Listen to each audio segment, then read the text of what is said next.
বাজারের ভিতর ঢুকিস পুরাতন কাগজ সামনে ছুঁয়ে ওই জায়গায় বাজারের ভিতর ঢুকিছে, বাজার করে যাই দেখছি গাড়ি নেই। আমি আমার মতন খুঁজেছি ওখানে, দেখে গাড়ি সরি মরি হয়তো রাখলো গাড়ি বের করার জন্য, খুঁজে গাড়ি নেই। ওখানে লোকজন এবার আমি বলেছি, এবার সামনে পাশের পিছনে আমি আমার মতন এই সাইড খুঁজছি, ওই সাইড খুঁজছি, আর ওই পাশের ওই লোকের কাছে পাশের এক দোকানের লোক জিজ্ঞেস করছে এই বুলেছে আছে গাড়ি এমনি একজন টান ফোন করে নিয়ে বেরিয়ে চলে গিয়েছে অল্প বয়সে।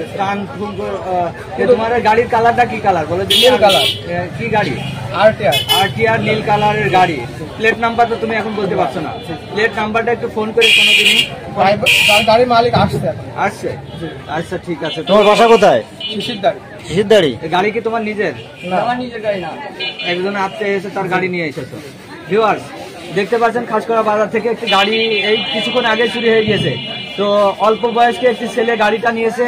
আপনারা এই মুহূর্তে যারা দেখছেন সরোজগঞ্জ সাইড, হরিণাকুণ্ড সাইড কিংবা আলমডাঙ্গা সাইডে অল্প বয়সী কোনো ছেলের কাছে যদি আরটিআর গাড়ি, নীল কালারের গাড়ি একটু আপনারা এটা নজরে রাখবেন। আর গাড়ির নাম্বারটাও আমরা একটু দিয়ে দিচ্ছি ডেসক্রিপশনে। গাড়ির নাম্বারটা কি একটু শোনো দিনই বলে দেন। আচ্ছা ঠিক আছে, আসে।